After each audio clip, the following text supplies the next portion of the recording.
예, 안녕하세요. 오늘은 그 일곱 번째 시간이고요. 루브리케이션의 슬라이딩 베어링이라고 했는데, 이제 루브리케이션이라는 거는 윤활에 대한 얘기가 될 것 같고요. 그 다음에 슬라이딩 베어링은 우리 베어링을 아주 크게 나누면 슬라이딩 베어링하고 롤링 컨택 베어링 이렇게 두 가지로 나누는데, 그러니까 슬라이딩 베어링은 미끄럼 베어링, 미끄러지는 그러한 형태의 베어링을 슬라이딩 베어링이라고 하고요. 그다음에 롤링 컨택 베어링은 구름 베어링, 그래서 무언가 굴러가는 거, 뭐 굴러가는 거에 어차피 두 개죠. 볼이 굴러가거나 아니면 롤러가 굴러가거나 이렇게 두 가지 베어링에 대해서 이제 나중 다음 단원에 이제 배우시게 됐고요. 이번 단원에서는 이제 루브리케이션 가장 먼저 이제 윤활의 종류에 대해서 배우시게 될 거고요. 어떤 경우에 윤활이 더 잘 될 것인가, 잘 안 될 것인가 그런 것들 얘기 나올 거고요. 그다음에 슬라이딩 베어링 우리가 일반적으로 이제 전월 베어링이라고 부르는데 옆에 보시는 이 사진이 슬라이딩 베어링입니다. 그래서 이 슬라이딩 베어링에 대해서 주로 얘기를 하시게 될 거예요. 뭐 보시는 사진은 슬라이딩 베어링에서 이제 전월 베어링이긴 한데 아마도 이거는 정압 베어링인 것 같기는 해요. 여튼 이런 거에 대해서 수업을 하도록 할 것 같습니다. 가장 먼저 윤활의 종류, 이게 윤활의 종류라기보다는 이제 윤활제의 종류인데 윤활제의 종류는 크게 고체 윤활제, 액체 윤활제, 그리고 기체 윤활제 이렇게 세 가지로 구분을 해주실 수가 있을 것 같아요. 이제 고체 윤활제에선 그라파이트라는데 그라파이트는 흑연을 얘기를 합니다. 흑연이요. 연필식 같은 거 이렇게 있는 거죠. 그렇게 생각을 해주시면 돼요. 아스팔트 위에서 잘 미끄러질까? 아니면은 모래 위에서 잘 미끄러질까?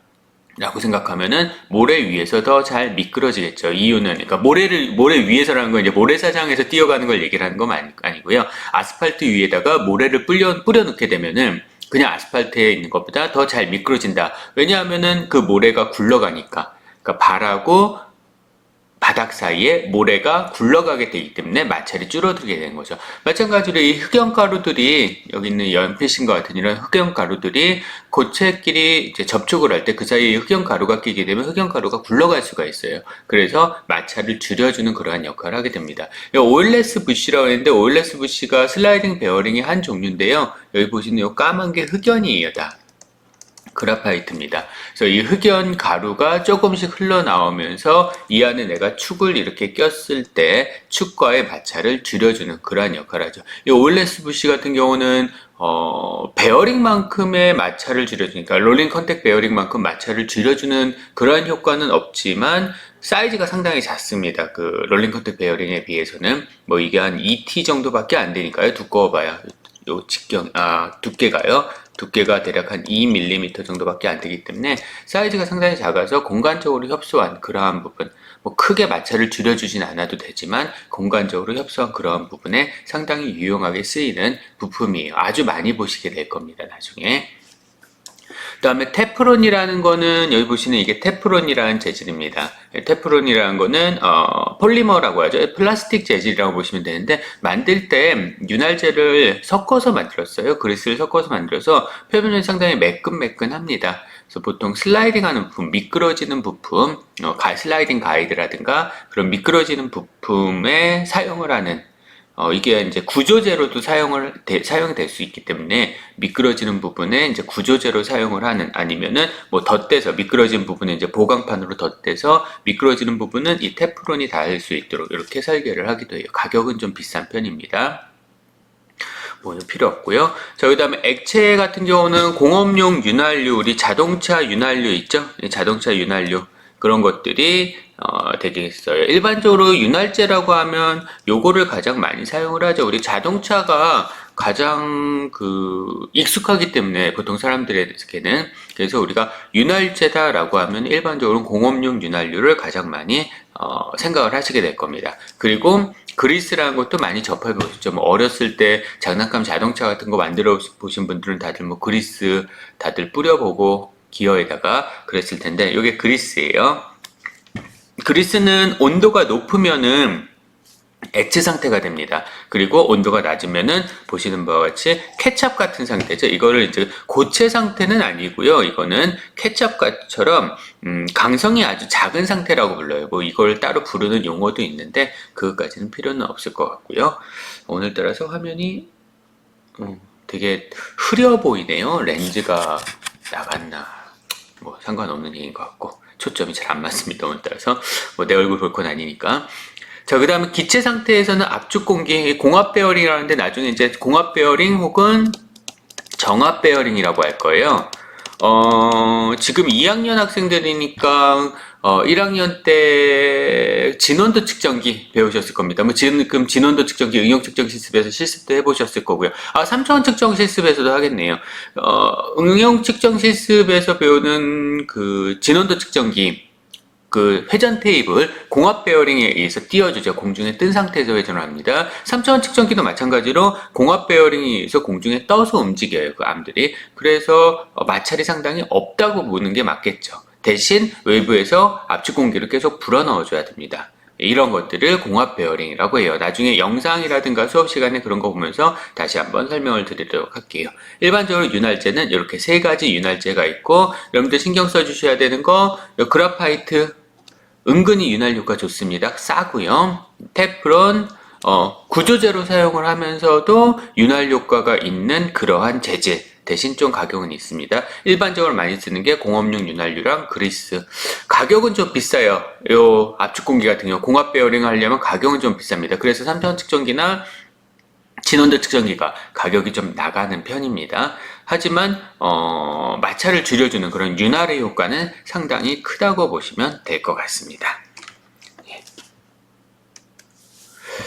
자, 베어링의 종류는 크게 두 가지로 나눠집니다. 미끄럼 베어링하고 롤링 베어링 혹은 롤링 컨택 베어링, 이 두 가지로 나눠지게 돼요. 슬라이딩 베어링, 롤링 베어링. 슬라이딩 베어링하고 롤링 베어링을 구분하는 거는 다음에 롤링 베어링을 할 때 구분을 해드릴게요. 일반적으로 슬라이딩 베어링 같은 경우는 하중이 클 때라고 하기도 좀 그렇고 작을 때라고 하기도 좀 그렇고 여튼 좀 그런 조건들이 있습니다. 그런 조건들은 이제 어떤 경우엔 슬라이딩 베어링이 좋고 어떤 경우엔 롤링 베어링이 좋으냐. 일반적으로 롤링 베어링이 좀 더 좋기는 해요. 그런 것들은 이제 얘기를 해드릴 거고요. 슬라이딩 베어링은 다시 저널 베어링, 스러스트 베어링, 오일레스 부시, 오일레스 부시는 아까 보셨고요. 오일레스 부시가 여기서 보시는 이게 오일레스 부시요. 자, 이런 게 있고, 저널 베어링하고 스러스트 베어링이라고 하는데, 저널 베어링을 다른 말로 이제 레이디얼 베어링이라고도 하는데, 자, 축이 이렇게 있으면은, 자, 이게 어떤 샤프트의 축입니다. 그러면 축이 하중을 받을 때, 이렇게 두 가지로 받을 거예요. 제가 베어링 얘기를 하면 이 다음 단어에서도 계속 베어링 얘기를 할 텐데, 이 하중에 대한 얘기를 할 겁니다. 하중을 이렇게 받게 되면은, 중심 축 방향으로 하중을 받는 게 하나 있고, 그 다음에 반지름 방향으로 하중을 받는 게 있어요. 그래서 이 반지름 방향으로 받는 하중을 F의 R이라고 표현합니다. Radial Force 혹은 로드 이렇게 얘기를 해주시면 되고요. 축 방향으로 받는 거를 F의 A라고 해요. 액셜입니다. 액셜 로드 혹은 액셜 포스 이렇게 표현해요. 그러면 이때 이 액셜 방향의 하중을 누군가가 지지를 해줘야 되겠죠. 그렇지 않으면 이 축이 오른쪽으로 이동을 해버릴 테니까. 그랬을 때 이 액셜 방향의 하중을 잡아주는 얘를 지지해주는 그러한 베어링을 뭐라고 부르냐면은 스러스트 베어링이라고 부릅니다. 자, 그 다음에 반경 방향 하중을 잡아주는 베어링이 있을 거예요. 얘를 지지해주는 베어링이 슬라이딩 베어링에서는 뭐라고 부르냐면은 여기 나온 것처럼 저널 베어링 이렇게 불러줍니다. 이게 롤링에서는 저널이라고 안 하고 레이디얼 베어링이라고 불러요. 그냥. 근데 슬라이딩 베어링 쪽에서만 이거는 저널 베어링이라고 부릅니다. 그러니까 각각 받는 하중의 방향, 어떤 방향 하중을 지지를 해주냐에 따라서 액셜 방향 하중을 지지를 해주면 이거는 슬라이딩 베어링이나 롤링 베어링이나 둘 다 똑같이 스러스트 베어링이라고 부르는 거고요. 그 다음에 레이디얼 방향 하중, 반경 방향 하중을 지지를 해주는 그러한 베어링이다. 그렇다면 이것은 저널 베어링, 슬라이딩 베어링이었다면 저널 베어링, 롤링 컨택 베어링이었다면 레이디얼 베어링 이렇게 불러줍니다. 이게 축 방향이죠. 얘가 반경 방향이고요. 이 그림은 계속해서 나오게 될 그러한 그림이 되실 겁니다. 그래서 슬라이딩 베어링은 이렇게 종류가 세 가지로 구분이 되어준다. 우리 영상은 수업 시간에 보도록 하겠습니다. 슬라이딩 베어링 단원이 나오면요, 100% 나오는 그림이 이거예요. 크랭크샤프트입니다. 크랭크샤프트에서의 윤활에 가장 적합한 게 슬라이딩 베어링이에요. 물론, 우리가 머신이라고 부르는, 한 번 운행을 하면 한 1, 2억씩 깨지는 그러한 트랙 도는 자동차들, 걔네들 같은 경우에는, 그냥 베어링 씁니다. 롤링 베어링 사용을 해요. 근데 그게 아닌 일반적인 자동차들은 다들 여기에 저널 베어링을 사용합니다. 그래서 여기 슬라이딩 베어링들이 들어가 있어요. 공간이 협소하기 때문에 그런 이유도 있고요. 슬라이딩 베어링이 저널 베어링에 비해서 수명이 길기 때문에 사용하는 이유도 있습니다. 그건 나중에 다시 한번 설명을 드리도록 할게요. 총 정리가 다시 될 거예요. 다음 시간에. 영상은 수업 시간에 한번 보도록 하고요. 윤활의 종류는 총 4가지로 나눕니다. 우리 교재에는 3가지로 나눴는데 하나를 더 추가해서 4가지로 나누게 돼요. 윤활이라는 거는 고체하고 고체가 미끄러지는 것을 윤활이라고 하는데, 그 미끄러질 때 고체하고 고체 사이에 윤활제가 채워져요. 이 윤활제가 우리가 그리스 윤활을 하게 되면 그리스 고체처럼 이렇게 닿는 건데, 걔도 미끄러지는 공간은 액체처럼 흐릅니다. 그래서 어떤 점성이 있는 액체가 그 사이에 채워지게 되는데, 그랬을 때 윤활의 종류를 아까 4가지라 했는데 마지막 하나는 빼고요. 3가지가 기본적이라고 보시면은 그 3가지를 각각 하이드로다이나믹, 그래서 유체 윤활, 믹스드, 혼합 윤활, 그 다음에 바운더리, 경계 윤활, 이렇게 3가지로 구분을 합니다. 구분의 차이는 이렇게 되시면 돼요. 고체하고 고체끼리 이렇게 미끄러질 때 고체하고 고체끼리 완전히 접한 상태에서 미끄러지냐, 그거는 경계 윤활이에요. 바운더리입니다. 그래서 바운더리 루브리케이션이라고 부르고요. 그 다음에 고체하고 고체끼리 접한 게 좀 적어. 이렇게 일부는 닿고 일부는 닿지 않아. 그런 것을 믹스드, 혼합 윤활이라고 부릅니다. 그래서 믹스드 필름 루브리케이션이라고 부르면 혼합 윤활이고요. 아예요, 얘네들이 닿지 않아요. 미끄러지는데 그 사이에 유체층이 만들어져서, 유체의 어떤 필름이 만들어져서 그 필름에 의해서 고체하고 고체가 완벽하게 떨어져서 이렇게 미끄러집니다. 떨어져서 미끄러지는 상태예요. 떨어져서 미끄러지는 상태가 하이드로다이나믹 루브리케이션, 유체 윤활입니다. 우리한테 가장 필요한 윤활은 당연히 유체 윤활이죠. 얘는 일부 마모가 발생을 하고요. 미끄러질 때 얘는 마모가 발생을 합니다. 얘는 마모가 없다고 보시면 돼요. 얘는 일로 가고 얘는 일로 갈 때 서로 미끄러질 때를 얘기를 하는 겁니다. 그랬을 때 여기에 뭐가 채워지는 거예요? 여기에 유체 필름이 만들어지는 겁니다. 그래서 루브리케이션 필름, 루브리케이션 필름이 유체 윤활 필름이 만들어져서, 그래서 그 필름에 의해서 고체하고 고체가 전혀 닿지 않게 되는 그러한 상태를 유체 윤활이라고 불러요. 그래서 유체 윤활은 보시는 바와 같이 윤활체 필름에 의해서 완전히 고체와 고체가 분리된 상태를 얘기를 하고요. 표면이 완전히 분리됐습니다. 세퍼레이트 됐다 그랬죠. 그 다음에 유체의 압력에 의해서 하중이 지지가 돼요. 그러니까 필름의 압력에 의해서 하중이 지지가 되는 그러한 상태입니다. 물이 압력이 있어봐야 얼마나 있어라고 하는데, 이거는 유체는 비압축성 물질이다. 이 유체역학 배우시면 아마 연속 방정식 그런 것들 가지고 이제 설명을 해줄 수가 있어요. 근데 유체역학까지 나갈 건 아니니까 여기서 넘어가도록 할게요. 마모 발생하지 않습니다. 윤활제 필름 두께는 대략 한 8에서 20 마이크로미터 정도 되고요. 마찰 계수는 점성이 있기 때문에 이거는 점성 마찰이에요. 점성이라는 거는 끈적끈적한 정도를 점성이라고 얘기를 하죠. 식용유하고 물 같은 거 생각해 보시면 식용유가 점성이 더 높습니다. 그래서 점성에 의한 마찰이 0.002에서 0.01 정도, 그 정도의 마찰, 거의 없는 상태라고 보시면 될 것 같아요.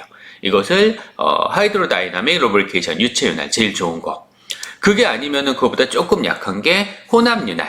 그래서 혼합 윤활 같은 경우는 서피스 피크의 간헐적인 접촉이 공존하는 상태. 살짝 떨어져 있긴 떨어져 있는데 표면에 피크 부분이 있을 거 아니에요. 뚝뚝뚝뚝 튀어나온 돌기들이 있겠죠. 그 돌기들은 쭉쭉쭉 해서 닿기도 해. 간헐적으로 접촉하기도 해. 그러한 상태를 믹스드 필름 루브리케이션이라고 부릅니다. 서피스 웨어를 아주 작게 마일드하게 유지할 수 있는 그러한 상태고요. 마찰 계수는 0.1까지도 나오게 되는데 거의 0.1까지는 나오진 않습니다. 가장 안 좋은 게 표면 간에 연속적으로 접촉이 일어나는 게 경계윤활이에요. 바운더리 루브리케이션입니다. 그래서 이 바운더리 루브리케이션에서는 마찰하고 웨어를 감소시키는데 어쨌든 간에 마모가 발생을 하고요. 마찰 개수는 한 0.2까지도 나오게 합니다. 자, 그러면 자, 이렇게 생각을 해주시면 될 거예요. 자, 이렇게 길이 있습니다. 길에 물체를 하나 올려놨어요. 그리고 여기에 윤활유가 이렇게 뿌려져 있습니다. 윤활유가 뿌려져 있어요. 자, 우리 상상을 해주셔야 돼요. 자, 바닥이 있고 얘가 윤활유입니다. 윤활유예요. 자, 얘 정지해 있습니다. 처음에 정지해 있으면은 바닥에 닿죠. 바닥에 닿아요. 그래서 고체하고 고체끼리의 컨택입니다. 이거는 그냥 단순하게 컨택이죠.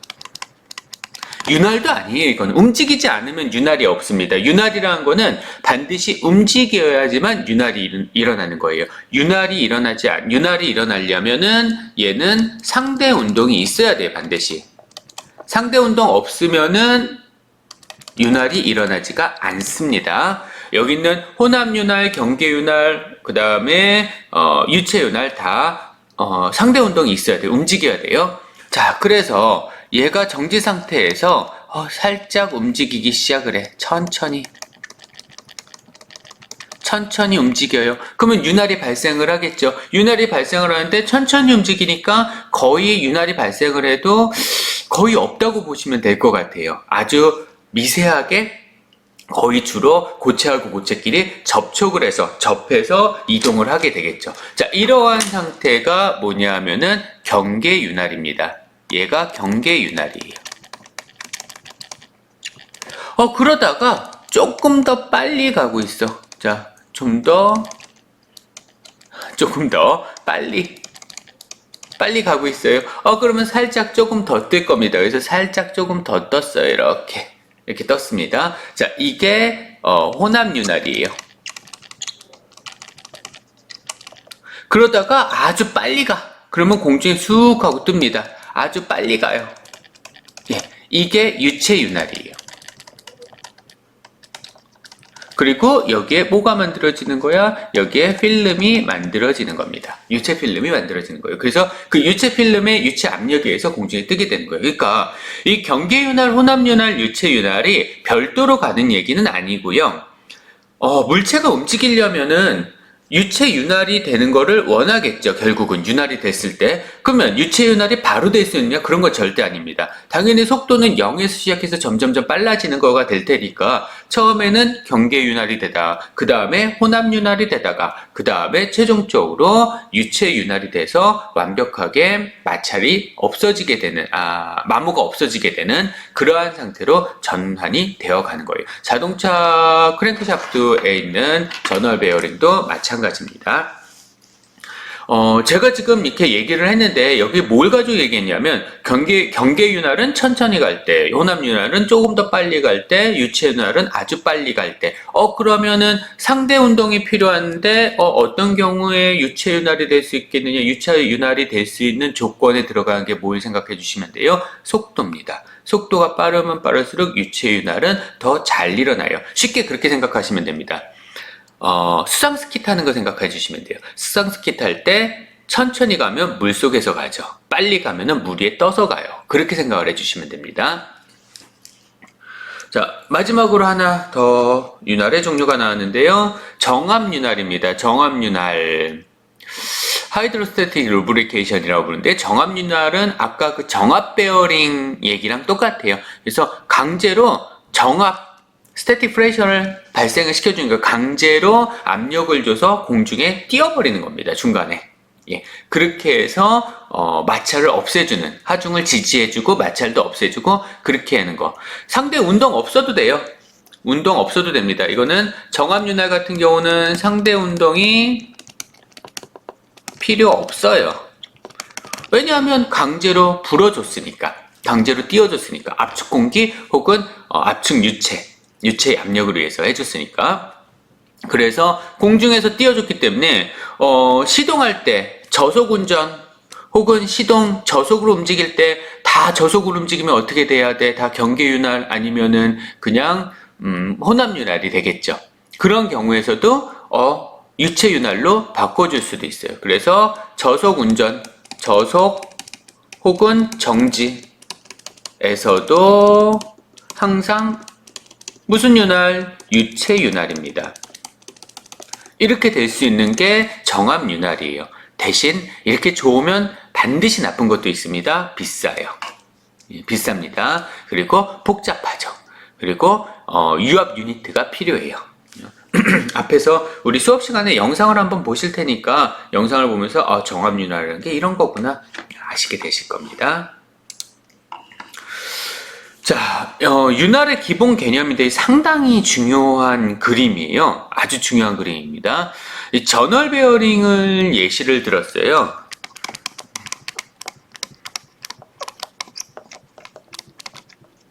저널 베어링을 예시를 들어서 설명을 들은 건데 가운데 있는 이게 축입니다. 샤프트예요.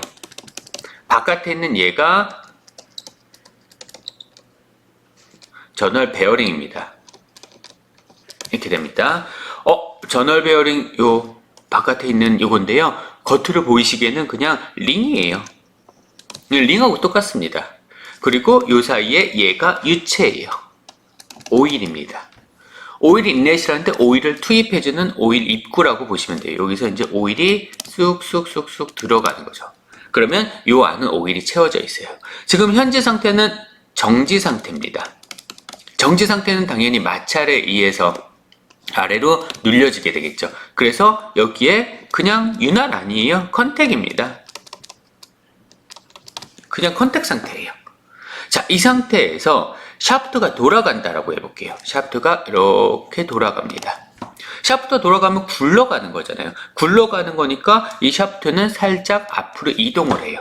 그래서 굴러감에 의해서 앞으로 이동합니다. 그러면 컨택 지점이 조금 앞으로 이동을 하게 되겠죠. 컨택 지점이 조금 앞으로 이동을 해요. 자, 컨택 지점이 조금 앞으로 이동을 하면서 여기에서 살짝 그래서 컨택은 일어납니다. 컨택은 일어나요, 여기서. 근데 아주 조금 작게 컨택이 일어나죠. 앞에 A번보다는 조금 작게 컨택이 일어나요. 그러면서 경계 윤활이 발생을 합니다. 바운더리 루브리케이션. 이제 경계 윤활에서도 컨택이 없는 건 아니니까 믹스드 되는 컨택이 발생을 하게 되니까 지속적으로 컨택이 발생하는 게 경계 윤활이니까 경계 윤활 상태가 되는 거예요. 자, 근데 여기서 생각을 해주셔야 되는 게 뭐냐면요. 자, 이렇게 돌아요. 이렇게 돌면은 우리가 이게 이제 공 같은 거 움직일 때 이렇게 회전을 하게 되면은 요 주변에 있던 공기도 마찬가지로 이렇게 따라서 움직이거든요. 경계층 현상이라고 하는데 이렇게 따라서 움직여요. 다시 말해서 유체가 이렇게 돌게 되면은 샤프트가 이렇게 회전을 하게 되면은 이 샤프트의 회전을 따라서 여기 있는 유체들도 이렇게 따라서 돕니다. 따라서 회전을 해요. 따라서 이렇게 쭉 회전을 하는데 점점점 유체가 막다른 골목에 이렇게 다다르게 되네요. 여기 몰리죠, 유체가. 이렇게. 자, 여기는 공간이 넓어. 근데 여기는 공간이 좁아. 좁은 공간에 샤프트가 회전을 하니까 계속해서 유체를 밀어 넣어주고 있어요. 이런 얘기입니다. 자, 이 말이 중요해요. 좁은 공간에 자, 유체는 여기 있는 샤프트를 따라서 계속해서 회전을 합니다. 계속해서 회전을 해서 따라서 이동을 하게 되는데 여기 좁은 공간에 계속해서 눌려지는 거야. 여기가 좁은 공간의 모양이 꼭 쐐기같처럼 생겼죠? 쐐기 이거 맞나요? 한글이?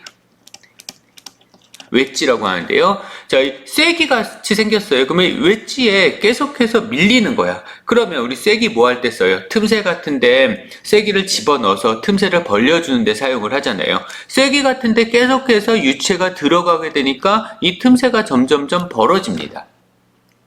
틈새가 점점점 벌어지면 어느 순간 그 벌어지는 힘에 의해서 이 샤프트는 위쪽으로 뜨게 되죠.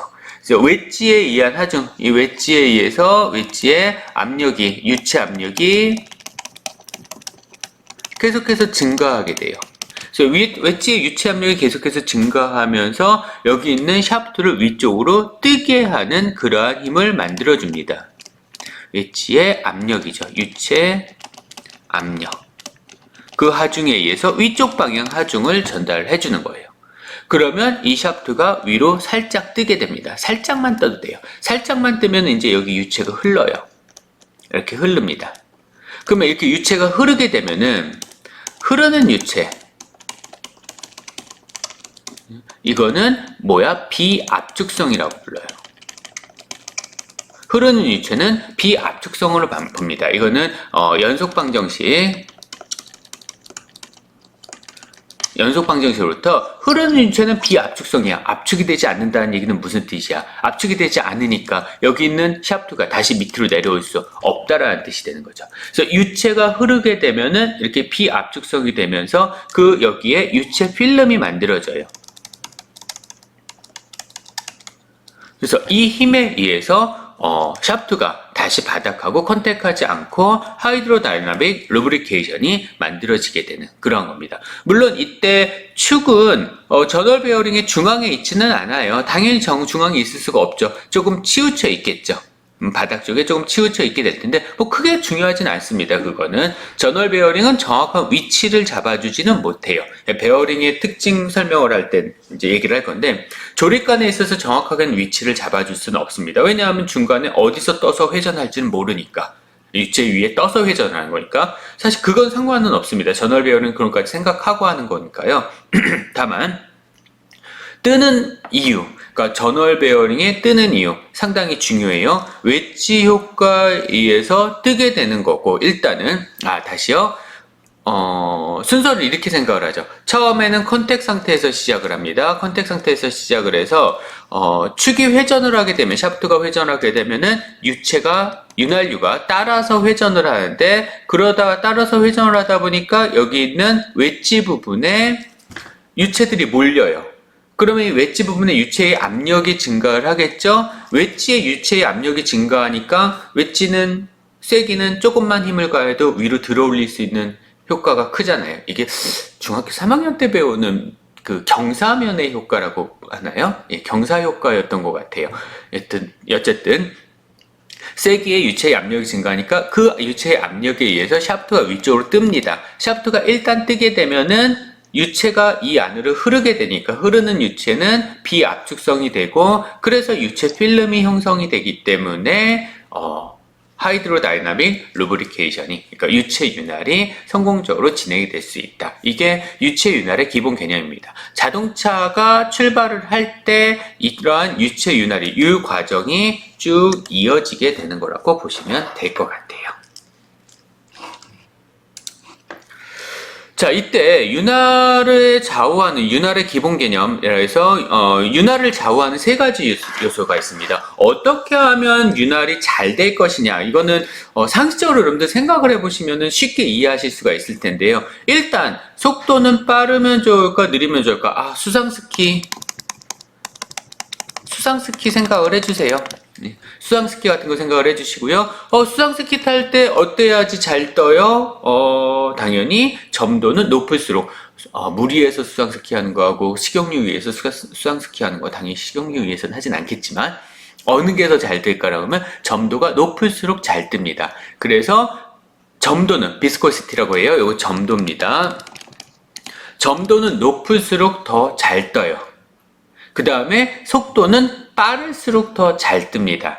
대신 하중은 베어링 유닛 로드인데요. 그냥 로드가 아니에요. 베어링 유닛 로드입니다. 즉 축이 이렇게 있으면은 축이 받는 하중을 P라고 하면요. 토탈 로드라고 했네요. 요 P랑 요 P가 같이 나왔네요. 헷갈리지 않게 조심하시고요. 저는 그냥 이 P를 F라고 할게요. FR, 이렇게 할게요. 자, 그러면은 이 베어링, 전월 베어링에 지름이 있을 거예요. 전월 베어링에 길이가 있을 겁니다. D하고 L을 곱하면은 이렇게 생기는 단면, 이렇게 옆으로 잘랐을 때, 그러니까 축을 옆으로 잘랐을 때 그 단면 사각형이 나오죠. D 곱하기 L을 하게 되면. 그래서 얘가 D 곱하기 L이에요. 그러면 여기 있는 P라는 거는 유닛 로드는 유닛 로드 P라는 것은 어떻게 계산을 하냐 하면은 토탈 하중을 FR을 토탈 하중이요. 자, 이거를 D 곱하기 L로 나눈 것과 같습니다. 단위는 당연히 뉴턴 퍼 밀리미터 제곱이 되겠죠. 그러니까 압력의 의미라고 보시면 될 거예요. 그래서 이 압력, 베어링 유닛 로드는 작을수록 잘 뜰 겁니다. 그래서 윤활이, 이것은 유체 윤활이에요. 유체 윤활이 잘 되려면, 유체 윤활이 잘 되려면 어떻게 해야 되냐? 비스코시티는, 점도는 작아야 돼. 속도는 n으로 표현했네요. 회전 속도니까, 일반적으로 회전하는 거니까 revolution per second라 해서 RPS라고 합니다. 이거를요. 보통 RPS 표현을 하기 때문에 RPS로 나타나는데요. 자, 이 속도는 빨라야 돼. 죄송합니다. 점도 커야죠. 점도 커야 돼요. 자, 윤활이 잘 되려면 점도는 커야 돼요. 그 다음에 속도는 빨라야 돼요. 그 다음에 베어링 유닛 로드는 작아야 됩니다. 예, 이게 윤활이 잘 될 조건이에요. 하지만 마찰이 크고 속도가 크면은, 점도가 크고 속도가 크면은 마찰도 커집니다. 그래서 어느 적정선이 있겠죠. 그건 뒤쪽에 나올 거예요. 일단은 윤활에 영향을 주는 요인은 세 가지. 점도가 클수록 잘 된다. 그 다음에 속도가 빠를수록 잘 된다. 그리고 하중은 작을수록 잘 된다. 이 세 가지 구분을 해주셔야 될 것 같습니다. 점도, 자동차가요, 겨울에 더 잘 안 나가죠. 여름에 더 잘 나가요. 왜냐하면은 윤활유가, 자동차 안에 들어있는 윤활유가 온도에 따라, 점도는 온도에 따라 달라지거든요. 온도가 높으면 점도는 낮아집니다. 그래서 여름에는 온도가 높기 때문에 점도가 낮아요. 그래서 처음에 나갈 때, 그러니까 윤활이 되기는 쉽지만 마찰이 줄어들어요. 그래서 잘 나갑니다. 대신 겨울에는 점도가 높기 때문에 유체 윤활은 잘 돼. 하지만 점도가 높기 때문에 마찰이 커. 그래서 잘 안 나가. 그런 것도 한번 생각을 해주시면 좋을 것 같아요. 자, 그 다음에 베어링하고 전월 간에는 클리어런스 중요하죠. 중간에 틈새 잘 만들어줘야 될 거고요. 3대 요소는 이 슬라이딩 서피스 간의 상대 요소, 그 다음에 웨지 액션, 그리고 적절한 윤활유의 선택, 이런 것들. 자동차 엔진 오일 교체하는 것도 잘 교체해 주셔야 돼요. 그냥 정품 사용하면 제일 좋긴 한데, 요즘에는 그 수입산 좋은 것들도 많이 있죠. 그런 것들 쓰면 좀 성능이 더 좋아지기도 합니다. 자, 그 다음에 아까 말씀드린 대로, 뮤값 커야 돼, 속도 빨라야 돼, 무조건 좋은 거 아니에요? 이렇게 되면은 마찰이 증가한다 했습니다. 그래서 요게 이제 크면 클수록 윤활이 잘 되는 거죠. 윤활이 잘 되는 조건이에요. 그래서 P분의 뮤 N이 크면 클수록 윤활이 더 잘 됩니다. 하지만 이게 마찰이에요. 프릭션입니다. 그래서 마찰은 커지게 되는 거죠. 자, 자동차 엔진의 크랭크샤프트는 전월 베어링을 사용하는데 고속, 그 다음에 하중이 지속적이지 않은 그러한 상태고요.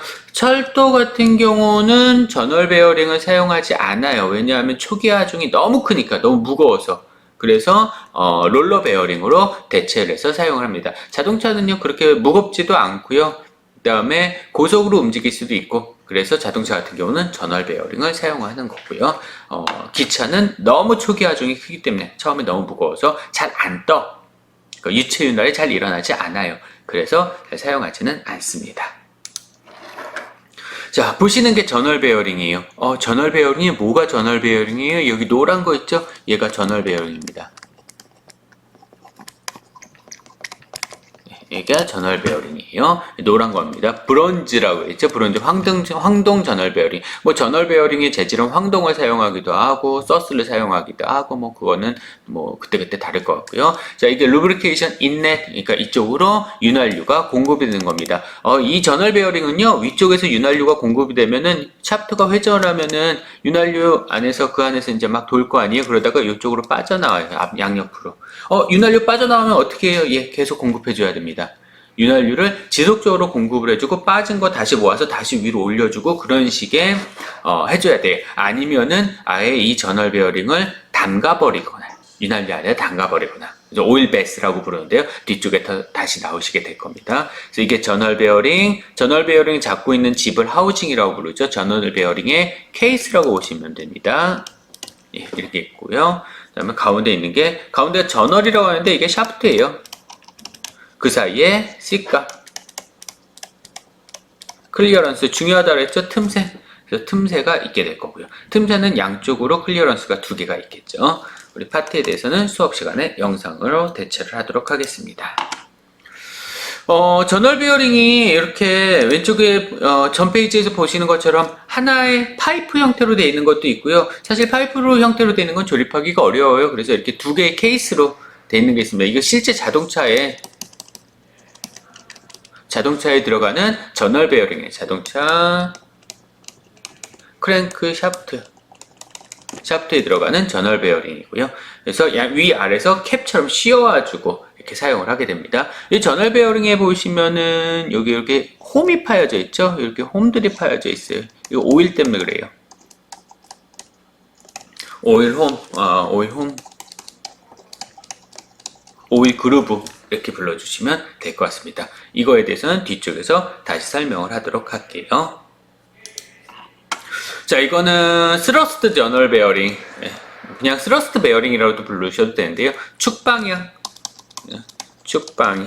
하중을 잡아주는 그러한 저널 베어링이 되시겠죠. 자, 이제 여기서도 계산하는 게 전혀 없으면 심심하잖아요. 자, 베어링의 마찰을 위한 페트로프식이라고 나왔는데요. 저널 베어링을 사용하게 됐을 때, 우리가 저널 베어링을 사용하게 됐을 때, 마찰이 얼마나 발생을 하겠느냐라는 것을 페트로프 이퀘이션이라는 걸 이용을 해서 계산을 해 주실 수가 있습니다. 이게 페트로프 이퀘이션이에요. 그래서 이 페트로프 이퀘이션을 이용해서 마찰이 얼마나 되는지, 마찰 계수죠. 여기서는 마찰 계수가 프릭션 코에피션트입니다. 마찰 계수가 얼마가 되는지를 계산하는 식이에요. 수업 시간에 제가 요거는 예시를 풀어드리게 될 텐데요. 뮤라는 거는 이제 점도입니다. 그 다음에 n은 회전 속도고요. 그 다음에 r은 반경이죠. 그 다음에 P는 유닛 로드예요. 그러니까 일반적인 하중은 아닙니다. 여기 보면 load divided by bearing projected area라 해서 이렇게 표현되어 있죠. projected area, 투사된 면적으로 나눠주시면 될 거예요. 그 다음에 C는 clearance. 조심하셔야 되는 게 클리어런스는 양쪽에 있는 거예요. 여기도 C가 있고요. 여기도 C가 있어요. 그래서 일반적으로 저널 베어링의 내경이죠. 이제 여기서부터 여기까지가 저널 베어링의 내경이에요. D의 J라고 할게요. 그러면 D의 J에서 D를 빼주시면은 이게 EC가 됩니다. 요거 하나 조심해 주세요. 이렇게 될 거고요. 이 식에 대해서는 수업 시간에 다시 한번 설명을 드리도록 할게요. 물론 이 마찰에 의해서 토크가 발생을 하겠는데 프릭션 토크는 이 식을 이용해서 계산을 해주시면 될 겁니다. 다시 한번 설명을 드릴게요. 단위 같은 것들을 다시 한번 정리를 해야 돼서요. 자, 윤활유를 공급을 해주는 거, 릭하는 만큼 공급해줘야 돼. 릭이라는 거는 버려진 거. 아까 위로 윤활유가 들어와서 얘가 인렛이고요. 이쪽으로 흘러나온다 그랬잖아요. 이렇게 이쪽으로 윤활유가 흘러나온다 그랬죠. 그러면은 흘러나온 것만큼 다시 얘네들을 모아서 이쪽으로 공급을 해줘야 돼요. 예. 그렇게 해서 그 공급을 해주는 그러한 과정에 대한 얘기입니다. 쭉 나왔는데요. 오일 링이라는 걸 이용해요. 그래서 오일 링이라는 걸 이용해서 링이 윤활유를 저널의 상부, 그러니까 샤프트의 상부로 운반하는 그러한 구조. 오일 링이 여기 있네요. 오일 링에 의해서 밑에 있는 걸 위로 퍼올리는 거죠. 링 대신에 컬러를 사용을 해서 위로 퍼올릴 수도 있고요. 아예 스플래시라 하는데 스플래시는 바가지입니다. 바가지 같은 걸 담아서 위로 이렇게 날려버릴 수도 있어요. 날려버린다고 생각을 해주시면 돼요. 날린다는데 이게 그거 생각하시면 되는데요. 뭐 물레방아? 얘는 이제 물레방아 생각하시면 되는데 물레방아요. 예, 물레방아 생각하시면 되는데 물레방아 같은 경우는 오일을 그냥 퍼서 위로 올리는 거 아니냐라고 생각을 해주시는데 저널 베어링은 아주 빠르게 회전합니다. 뭐 2000rpm, 3000rpm 이런 정도의 속도로 아주 빠르게 회전을 하는 거기 때문에 물레방아가 2000rpm으로 회전한다고 생각해 보세요. 그러면 물이 그냥 곱게 퍼서 올라가지는 않겠죠. 위로 날려버리겠죠. 그래서 오일에 스쿠프를 달아서, 그러니까 고속 회전하는 오일 스쿠프를 달아서, 그러니까 쉽게 이렇게 바가지를 달아서 축에다가 바가지를 달아서 얘가 회전하면서 바닥에 있는 오일을 퍼서 위로 날려 던져버리는 거예요. 비산시키는 겁니다. 자, 이게 스플래시 방식이고요. 컬러는 옆면에 날개가 있는 걸 컬러라고 하고, 링은 가운데 링이 있는 거고요. 요즘에 사용하는 거는 오일 베스죠. 예, 그냥 저널 베어링이 있으면요. 자, 축이 있습니다. 저널 베어링이 이렇게 있을 거예요. 뭐 저널 베어링이 이렇게 있네요. 자, 여기도 저널 베어링이 이렇게 있네요. 자, 얘를 이렇게 베스에다 담아버려요. 이만큼 오일이 차 있습니다. 그럼 뭐 다 필요 없죠. 그냥 뭐 링이나 컬러나 스플래시나 그런 거 필요 없죠. 그냥 담가버리고 거기서 회전시키는 겁니다. 자동차 엔진은 오일 베스예요. 자동차 엔진입니다. 뭐 이것까지 연구할 필요는 없죠. 자동차 엔진은 오일 베스로 사용을 하시면 오일 베스의 방식을 이용을 합니다. 자, 또 하나가 이제 오일 그루브라는 건데, 오일 그루브라는 게 있어요. 자, 오일 인렛은 저널 베어링을 보면 이게 축이 있으면요, 축이에요. 축이 있으면은 위에 이렇게 저널 베어링에 구멍이 뚫려져 있습니다. 밑에는 구멍이 안 뚫려져 있겠죠. 이 저널 베어링이에요. 그래서 축이 회전을 하게 되면 여기서 오일이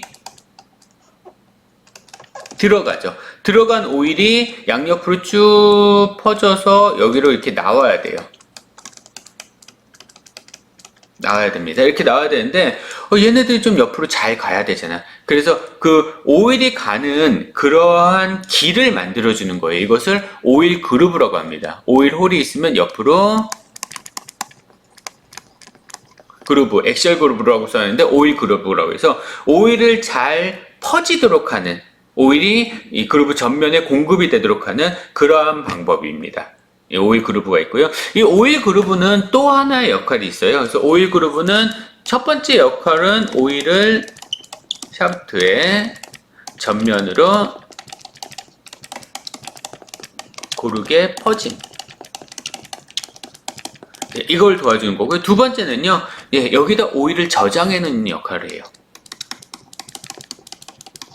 오일을 저장해 놓는 역할을 합니다. 일반적으로 이렇게 오일 공급을 해줄 수 없는 경우에는 저 오일 그루브를 파놓으면 거기에 오일이 채워지게 되죠. 그래서 오일이 없을 때 그 채워진 오일을 사용을 하게 돼요. 뭐 슬라이딩 하는 부품들 같은 경우는 슬라이딩 하는 부품들 고체하고 고체끼리에 슬라이딩을 이렇게 해야 돼. 여기다 슬라이딩을 해야 돼. 그러면 일반적으로 많이 쓴 게 뭐냐면 이 고체하고 고체 사이에 그리스를 발라줘요. 일반적으로는 그리스를 발라주면은 이 그리스에 의해서 윤활이 되겠죠. 근데 그리스라는 것도 결국은 액체이기 때문에 이렇게 계속 마찰이 발생을 하면 비산이 되거든요. 날아가요. 나중에 그리스가 없어지게 되겠지. 그럼 그때마다 그리스를 채워주기 힘드니까 어떻게 하냐면 여기에다가 그리스 그루브를 파줍니다. 오일 그루브랑 똑같이. 그러면 이 안에 그리스가 채워지게 돼요. 꽉 그리스를 채운 상태에서 하면은 바닥에 있는 그리스들이 다 비산이 되더라도 여기 있는 그리스가, 요 홈에 있던 그리스가 흘러나오면서 윤활이 지속적으로 이어지시게 될 겁니다. 자, 이거는 이제 자동차 엔진에서 오일이 순환되는 그러한 과정이고요. 이건 영상을 보면서 할게요. 자동차 이게 크랭크샤프트인데요. 크랭크샤프트에 여기 저널 베어링이 들어갈 거예요. 저널 베어링이 끼워지게 되는 그런 겁니다. 이 오일 순환하는 그러한 홀이에요. 참고하도록 하시고요. 영상을 수업 시간에 보도록 할게요. 자, 윤활유의 온도는 뭐 이 정도라고 합니다.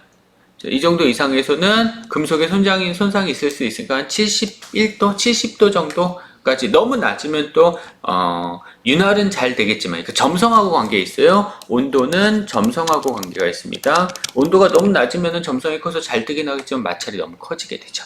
그러한 문제가 있을 수 있습니다. 자, 하이드로다이나믹 루브리케이션을 위한 베어링 설계 고려사항이라는 게 있어요. 이거 수업 시간에 다시 한번 설명을 드릴 거예요. 문제풀이 있어서 상당히 중요한 건데, 일단 하이드로다이나믹 루브리케이션, 그러니까 우리 최종적으로 원하는 게 유체 윤활이잖아. 그러면 유체 윤활이 되기 위해서 중요한 거는 일단 최소 유막의 두께가 있습니다. 식 필름은 윤활을 위해서는 충분히 커야 되는데요. 표면 조도와 하중의 변화를 고려를 했을 때 인치 단위로 하면 이거 이상, 그 다음에 밀리미터 단위로 하게 되면 이거 이상이 돼야 된다. 트럼플러 이퀘이션이라고 부릅니다. 이것을. 그래서 우리는 밀리미터 단위를 사용하니까 최소 유막의 두께는 이 정도 이상이 될 것이다 라고 가정을 해주시고 어떤 해석을 해주시면 될 것 같아요.